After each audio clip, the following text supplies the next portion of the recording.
It's currently 2 a.m. on a Sunday night. I'm sitting at home in my office, staring at all this footage from this trip, reliving what an amazing time it's been. I've been home now for 3 or 4 weeks, and I still haven't started this project because I don't know how I want to lay it out, how I want to tell the story, and how I want to share it with all of you. These trips I get to do on my motorcycles with my friends, the places we get to go, and the experiences we get to share are my favorite times in life. These trips are something I could never have imagined doing, and without these people, my life just wouldn't feel complete. Earlier this year, I went on my first big adventure bike trip, and for me, being someone who grew up on dirt bikes, I never thought I would get into adventure bikes because, let's face it, I always thought they were lame. But myself, my good friend Bo from Ready to Ride Rentals, and our friend Dave, we headed south. We went to mainland Mexico and spent a week and a half going to Copper Canyon, this place that was just magical and the trip of a lifetime. While we're all itching to get back to Mexico and go for even longer next time, we didn't have that luxury right now. We had a 3-day window, so we grabbed our bikes, we headed to Colorado, and this is the trip we put together. For this trip, we staged out of the Lodge in South Fork, Colorado, a dirt bike friendly hotel that hosts the Trail Preservation Alliance's TPA 600 every year. This location is fantastic because it's centralized to all sorts of great riding for all sorts of motorcycles. Back for more are same of the usual suspects, myself and Bo from Ready to Ride Rentals, Dave from the Copper Canyon trip, some friends from our other trips that include Zach, Kevin, and Sam, and then one of Bo's friends who I hadn't met before, our buddy Rick. Hey, what's up guys? Travis here with Every Single Sunday. We are here in beautiful South Fork, Colorado. We got a slew of adventure bikes ranging from my T7, Bo's T7. We got Dave's 890, we got Zach on the 500, got Rick on the Cove, and we got Sam here on the 1290 Super Adventure, and Kevin on his 890. Sure, and we are gonna have a damn adventure. So, karate kick. Dave has a new swing arm bolt in his bike, so that's good to go if you remember that from our Copper Canyon video. But the battery's dead, so we're gonna start this off with a little drag it behind the T7 action, get it bump started and running.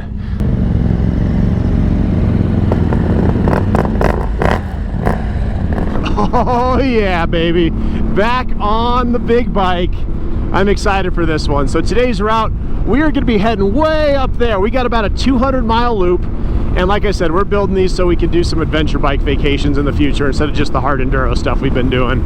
So today's route, it's gonna hit the most beautiful passes. It's gonna hit some fun winding roads. It's about 200 miles for the day. We're gonna end up at just some epic places. So enjoy this video, grab a drink, come for a ride with us. For day one, I wanted to put together a adventure bike trip. Something that's a couple hundred miles that hits some of the famous Colorado passes, Stony Pass, Engineer, has a little bit of challenging stuff and quite a bit of road so that we can say we did a lot of miles, because I mean, what's an adventure bike trip if you don't put down the miles? So anyway, starting out the day, heading down some asphalt, burning up the miles, and we're gonna hop on some beautiful stuff here in about 25 or 30 miles. If you're wondering why there's 2 different GPSs on my bike, well, we got my Garmin Zumo XT2 up top that I love and trust, and then I have this unit I was sent from Carpi Ride that I'm doing some testing with, so it's on the bike for part of this video. Alright guys, as you can see on both of our maps, because we have 2, we're pulling into the town of Creede. This is an old mining town, and somewhere I've stopped briefly in the past, but I haven't really had a chance to explore it much. So we're going to go up into the old mines, and I heard they have a really cool fire station here as well that's cut into the mountain with the fire trucks inside. So we're going to go see if we can find that. So one of my favorite things about doing these adventure bike trips is it's not just about the riding. Now don't get me wrong, I love riding dirt bikes, but we get to see so many cool things as we're out here. Pulling into this town in Creede here, we get to go into the old fire station that I talked about, and then we actually took a tour of this mine, and they basically recreated a mine, and it breaks down how it started with mining and the progression over all the years from the old tools to the new tools, how they use the bathroom when they're in these places, and so many other things. So this was just one stop on this trip and one of the cool things we got to see on day one.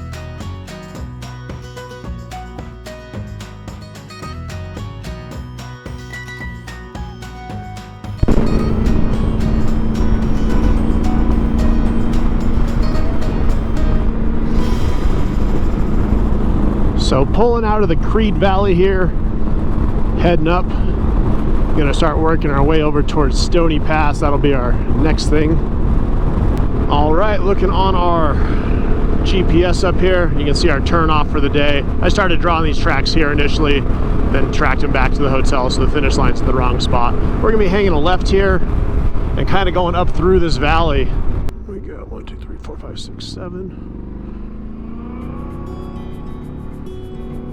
While the first 25 or 30 miles of the day were asphalt and a lot of fun, it feels good to get these tires back on the dirt because that's where they belong. So this is where day one's ride really starts. We got a beautiful fire road that we're going to cruise up for a little while, go alongside a reservoir, start working our way up in the passes, and showing these boys what Colorado's about, because half of them had not seen this stuff before.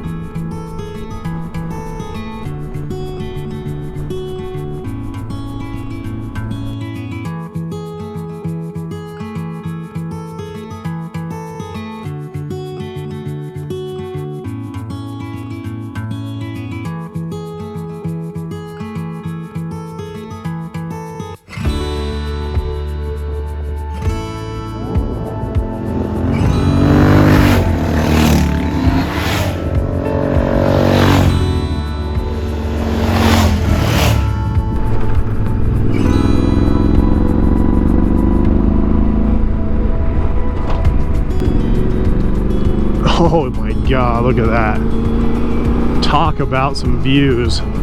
And see those big mountains up there? That's where we're heading.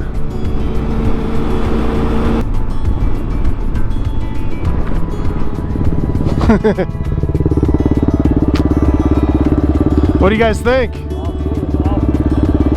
Not bad at all.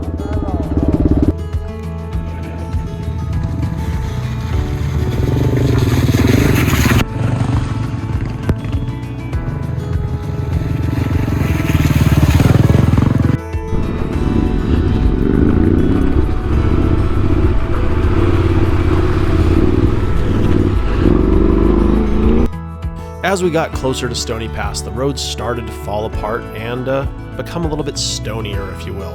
While this was a lot of fun for most of the guys, a couple struggled a little bit, but we got them through it. This was definitely the most hard section of the trip of all 3 days, but this is the stuff that memories are made of. Rock Garden, 65 miles in on day one. All right, so we got everybody up the one technical section on this ride. Kind of chunky, a little bit steep. Definitely loose, and there's some sort of water crossing down here. I couldn't tell you if it's a mile or 10 miles, but we're gonna stop there, get a little bit of footage of everyone going through it.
So if you guys want to keep an eye on it, the elevation's listed on the bottom right of my Garmin Zumo XT2 right there. So after that little creek crossing, we start gaining some elevations, going through some switchbacks, climbing up to the top of Stony Pass that you can see off there in the distance. Elevation just over 12,500 feet.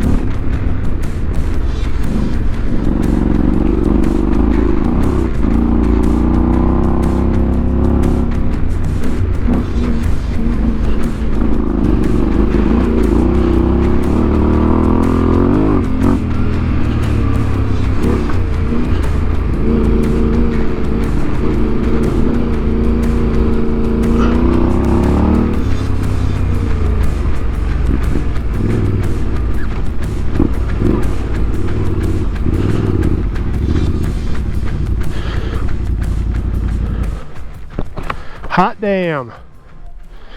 Not a bad day. Something else.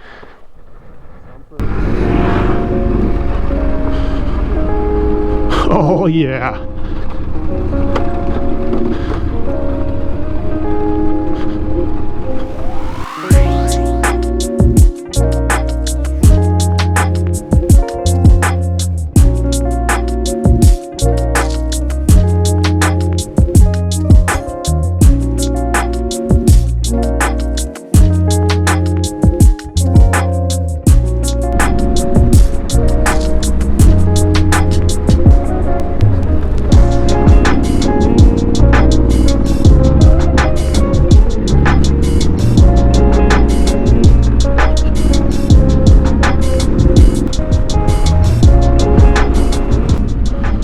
Pulling into the trailer park town of Silverton. No, just kidding. The town's actually just up over the hill here. I've never been here before, so I'm excited to check this place out. Bo's been through here a couple times. So this is Silverton, Colorado, another old mining town, beautiful place. We stopped here for some food, some fuel, and then headed back up into the mountains. We're gonna take California Pass back over the other side of the hill and then hit the highway back down to South Fork.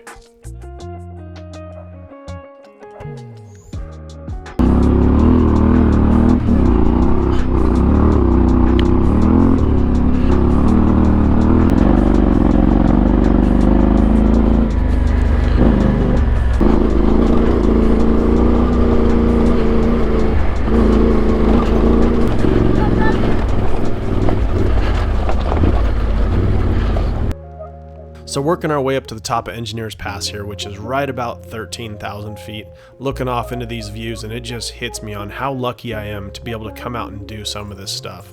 The places these motorcycles take us, the friends we meet, the people we meet, and just everything as a big whole. It's fantastic that I get to do this type of thing, that if you're watching this, you probably get to experience these types of things as well. And if you're looking to get out on some of these trips, look up Ready to Ride Rentals. We do vacations all over the place. Some are tours, some are self-guided, just depending on what state we're in and where the regulations are. But we can provide the rooms, we can provide the food, we can provide the routes, and some of the events are riding with you, some of them are not. But check it out. We can get you out there and take you to places like this if this is something you're looking to do.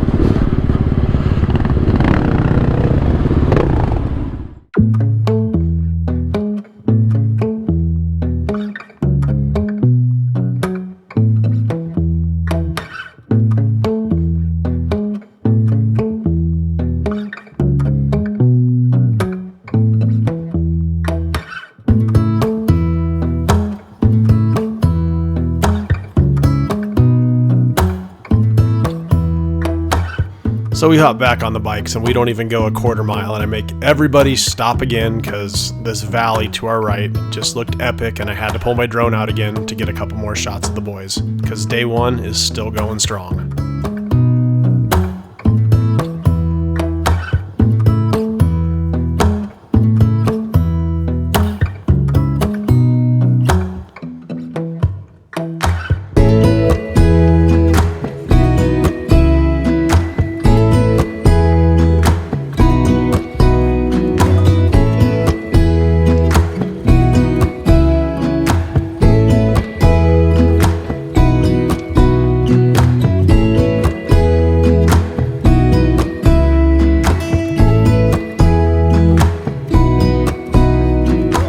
So unfortunately, this is where my batteries died for day number one. We came down this beautiful valley here, hopped on some asphalt, hit some really nice twisties for about 60 miles back to the hotel, and that was it. Grabbed some food at Rachel's right across from where we're staying at Wolf Creek, and got some rest.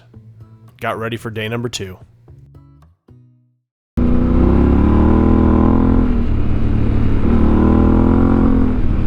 All right, start of day number two. More adventure bikey stuff here. Gonna be burning up some of these roads, and saw a sign looking for watch out for logging trucks. So we're gonna watch out for logging trucks and not have any issues today. Really quick, guys, I have an issue with my speedometer. It looks like I'm going way faster than I actually am. My real speed's in the bottom left corner of the Zumo up top, if you don't believe me. Basically, I did a ABS delete, and I got this module, and there's something screwed up. So it's essentially reading something that's close to kilometers per hour, but jumping around even though it's in mile per hour mode. So just ignore the speed on the screen because it is not accurate. Also, looking at the bike, we're back to my normal setup here. We got my Garmin Zumo XT2. We're missing the unit that was down here. I couldn't get it to be beneficial, and I couldn't find it sufficient to navigate my tracks. I was trying to use a Gaia app through CarPlay, and it just didn't work. So I'll mess around with it some more when I'm back home, but out here, yeah, not for me right now. All right, getting off the smooth stuff, and let's see how this goes for everybody.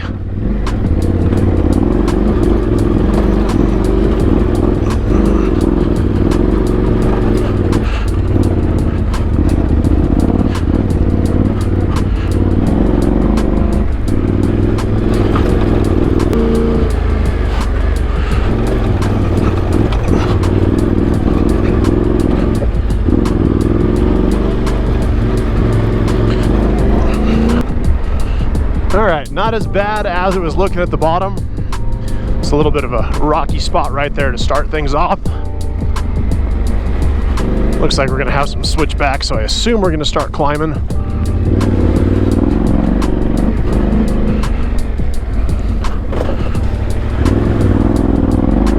These middleweight adventure bikes are just so damn capable once they're set up well. Slowing down, picking my line, just holding balance through there, looking through, make sure we know where we're going, make sure we're not gonna have like a super hard line on the inside or outside, something like that. Smaller bike, 300, 500, you can kind of come flying in and doesn't matter where you're going. But on the bigger bikes, it's good to look ahead a little bit and have a little bit of a plan before we start rolling here.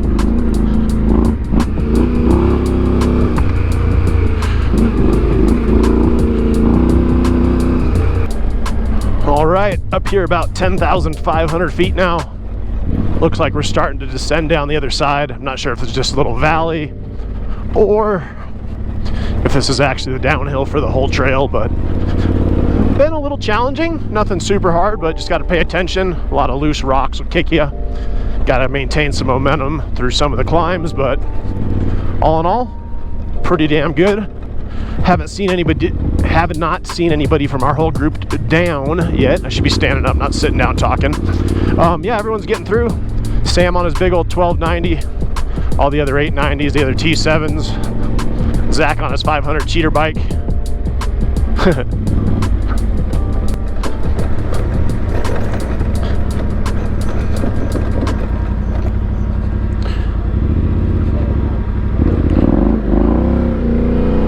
Off of the dual sporty stuff, back onto the adventure-y stuff. Gonna continue down this for a little ways, see what we find.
Nice spot for a break. Got a couple drone shots.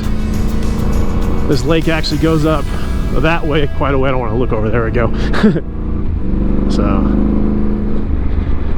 So we're still riding, still morning time, and we're heading to the town of Platoro now. We're gonna go grab a quick little lunch break, grab a burger, some chicken strips. This little mining town is in the middle of nowhere, only accessible by dirt roads, and they have some amazing food. So if you join us for this one, we're gonna stop in here one day and grab some grub.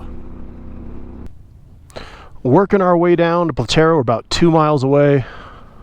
Waiting at this fork here for Dave. There he is. Got a hand signal from him, make sure he saw us. Got it on video in case he says he didn't and gets lost.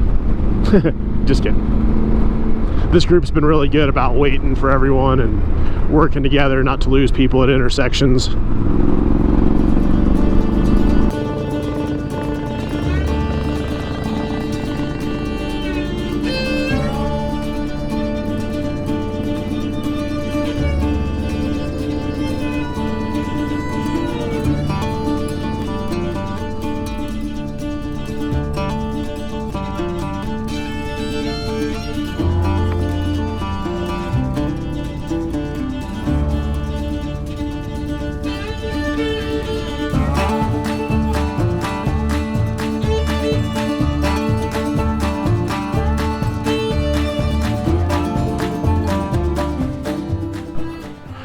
All right, so this is the turnoff.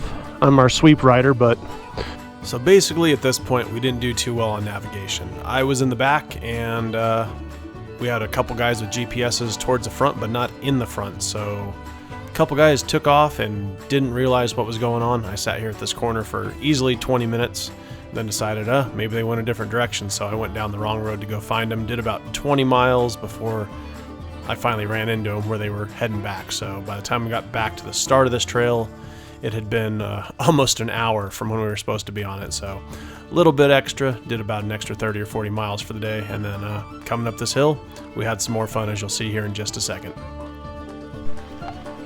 all right, guys. So finally getting the rain. And to celebrate the rain, decided to change a tire. So good time.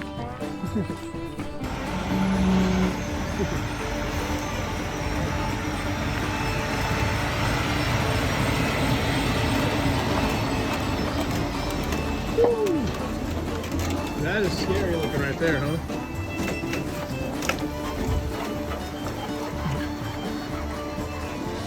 Got to keep these tire changes interesting. There we go. We traded the rain for some logs. All right, checking in. It is now 3:30, and that is where I was waiting initially. We went about a mile and got a flat tire, so we are making some progress here. And we are off. Finally. Well, the roads are good and wet now. Keep the dust down so we can jam. Hopefully there's no more logging trucks around the corner. Those things were no joke and wider than this damn road.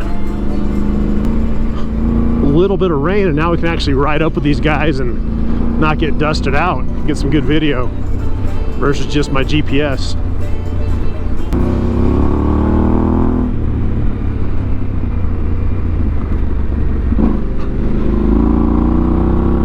So these roads were absolutely amazing. This section we come into is just so fast and so flowy. You could see through it pretty good. Plus I had 6 guys in front of me. So anyway, following Dave here for a little bit, and then we get around Dave, and then we're chasing Sam on his 1290. But man, this was just one of the highlights of the trip, was coming down this road right after the rainstorm and just letting the bikes eat.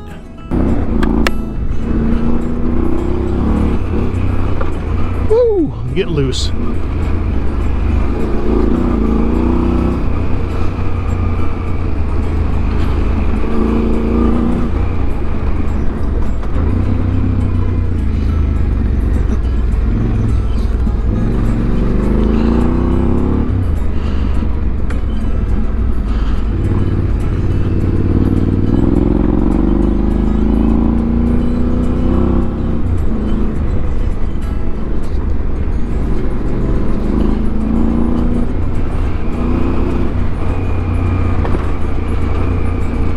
Just in case you guys are wondering, I'm running Motaz tires on my bike. I have the stock front wheel, which is a 1.85, and then I have a narrow rear wheel, a 2.5 inch rear wheel, and then I'm running the Motaz rowels, like I said, 90-90-21 in the front, and then a 140-18 in the back. So I'll have a separate video doing a full tire review on those, but just wanted to throw it out there in case anybody was wondering what I was running, and I had 28 PSI front and rear.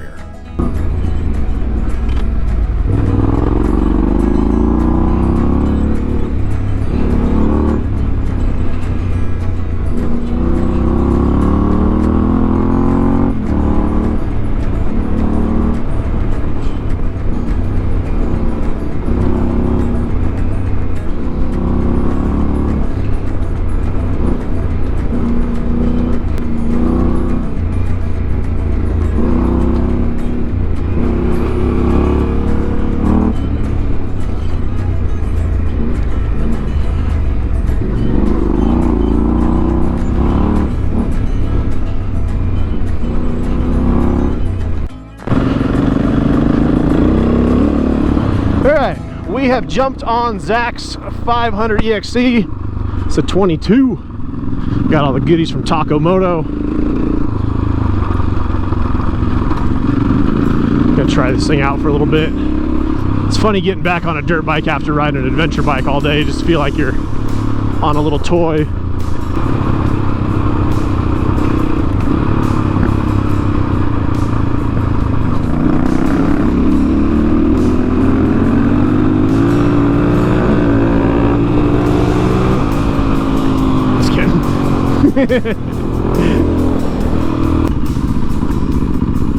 Good. Sorry.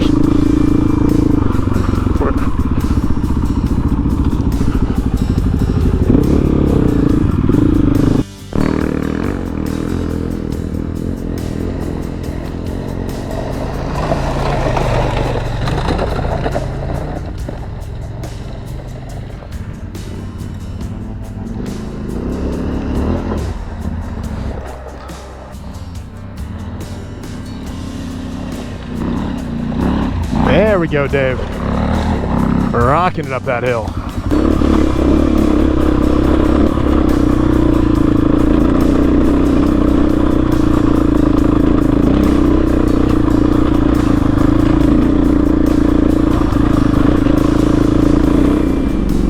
All right, back on the Tenere, and kind of shocked at how smooth it is. The 500 is running Motaz, which are really stiff sidewalls. I'm not a huge fan on the small bikes. I like them on here, but on the 500 it just was deflecting. This thing is actually smoother than the little bike up here, which is kind of shocking.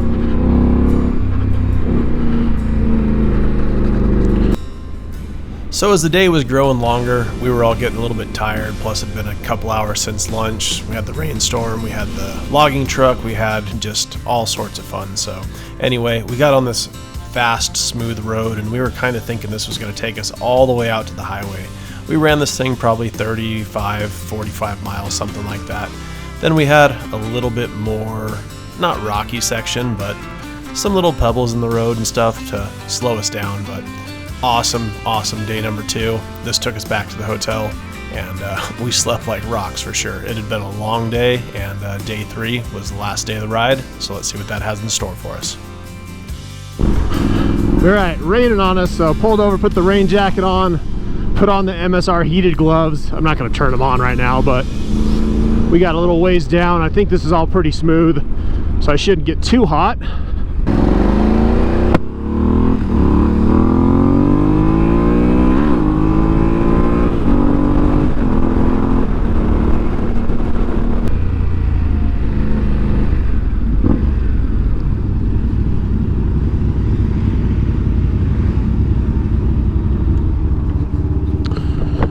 How we doing? Y'all found some mud or something? Oh, we found a whole bunch of shit today. Oh, good.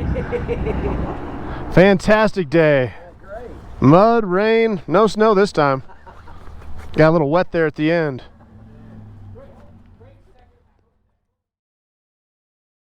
Right, start of day number 2. Oh, wait, day number 3. Day number 3, that's right. And we're doing another ADV route. And we're gonna see how this one goes. Pulling this out of our catalog of routes. Had some ADV stuff on it, about a 75-mile loop. Gonna head up into this area, which we have not explored yet, so hopefully it's a good one. It's all reconnaissance work for us right now, trying to figure out how to put some good stuff together for future vacations, possibly here in the Colorado area.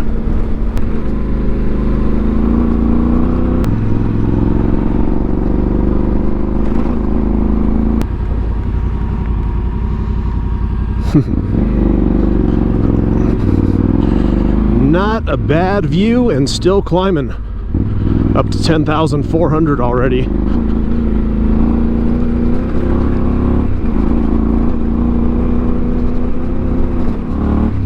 So 10,900 feet, approaching that 11,000 foot mark, and temperatures have dropped now down to 73 degrees, so feeling a lot better than it did in town. So I wasn't really sure what to expect on today's ride. Day 1 and 2 I'd ridden some of the stuff, I knew the area a little bit, but this one we kind of just picked some trails off a map and headed out. And at first it wasn't looking like it was going to be too hot, well, too much fun that is. It was kind of just flowy ADV stuff like this, but it really turned into some good sections and made for an amazing day with some great views and fun trails. So far this road has been, I don't know, I'm gonna say not as enjoyable as the last 2 days. It's a nice ride, it's just kind of chunky and not the most scenic. For Colorado, I feel like there might be some better stuff to put a day 3 together rather than using this one. We were just trying to look and see different areas each day. Day 1 went north, day 2 went south. This one we went kind of east. Just playing around with the stuff in this area and trying to put together a fun 3-day ride.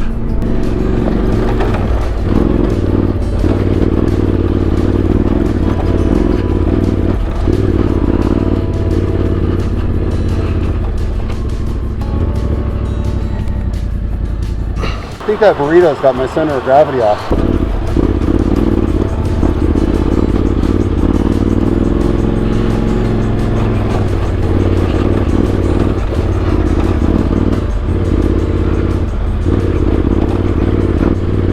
As I pulled into this clearing at the top of the hill, we were out front right now, so I figured this would be a good spot to turn around, pull the drone out, and get a couple shots of the boys.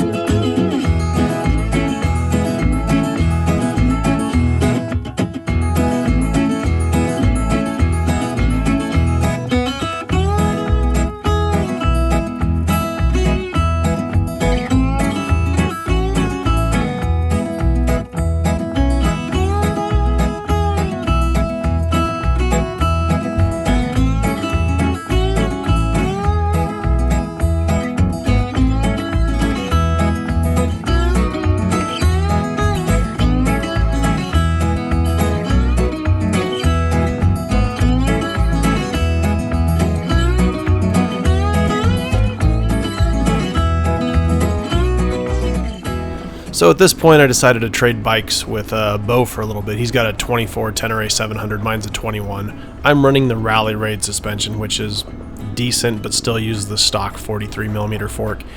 Bo has the $8,500 badass suspension that uses the 49mm Showa and a great shock and all this other stuff set up. So I wanted to help him tune it in, get it working perfectly. So I rode his bike for a while, helped play with the clickers, and helped get this thing doing what it should be. And wow, it's amazing. I'll post up some information. I'm going to do a whole different video on the suspension here, but it really transforms the T7 and makes it into by far the best bike you can be. But this suspension is almost the cost of the bike at the same time.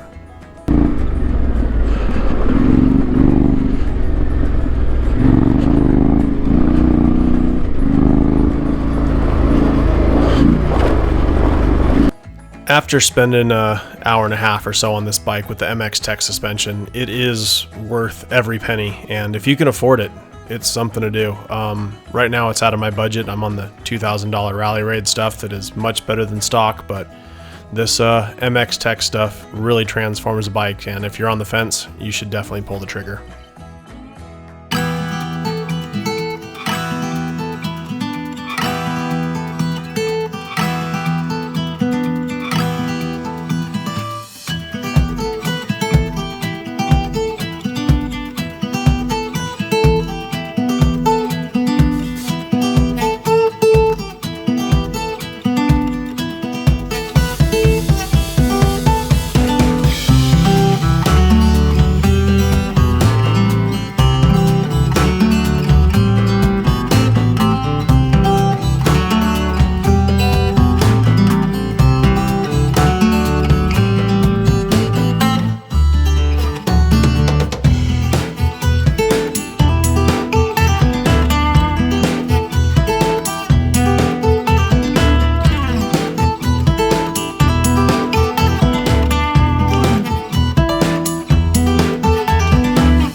So this whole section here since the last drone shot was amazing. It was pretty visible. You didn't want to ride too fast, obviously you couldn't see too far ahead, but it was just a lot of flow, it was consistent, and it was just a good adventure bike road to start pushing your stuff on.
I'm not sure where these guys were camped at, but it's awesome to see them out riding together, so love seeing stuff like that.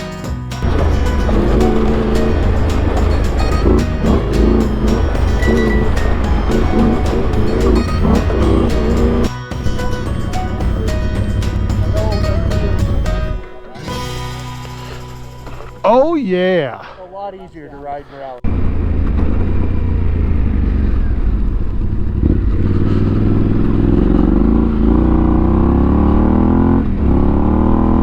So this is me making that left turn that I should not have made. I bumped something on my GPS and it told me to go this way. It gave me an arrival time, which was weird, and I was kind of thrown by that. But I went for a little 20-mile ride by myself here. Everybody else went the right way. I got set up with my drone, found a cool spot, kind of hung out, and nobody knew where the hell I was at.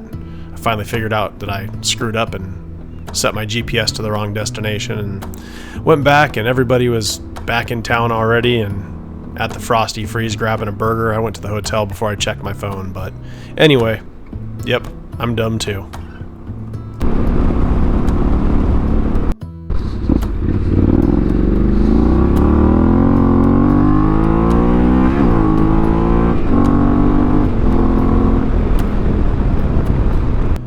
It was kind of a shame to have to ride so fast and stay so focused through this part.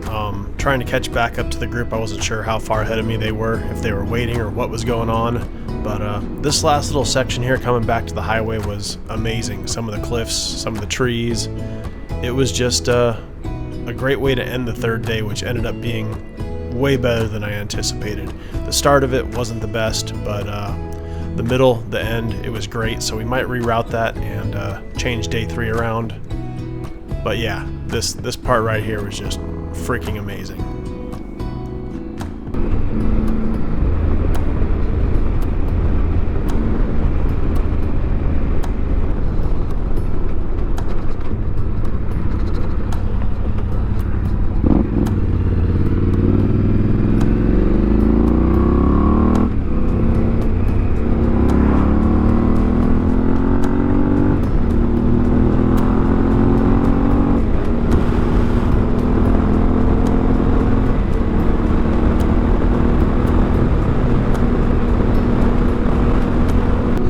So that is the end of ride day number 3. Almost back to the hotel. Looks like we just missed the rain. Ooh, I don't want to hit this truck. I'm gonna miss the truck also. Okay, there we go. Back to talking. All right, end of day 3. Didn't run into the Wagoneer. Anyway, guys, thanks for riding with us. If you're new to the channel, make sure to subscribe. All that other fun stuff. Leave a comment, questions, anything you got like that down there. And we hope to see you back for the next video. Have a great day.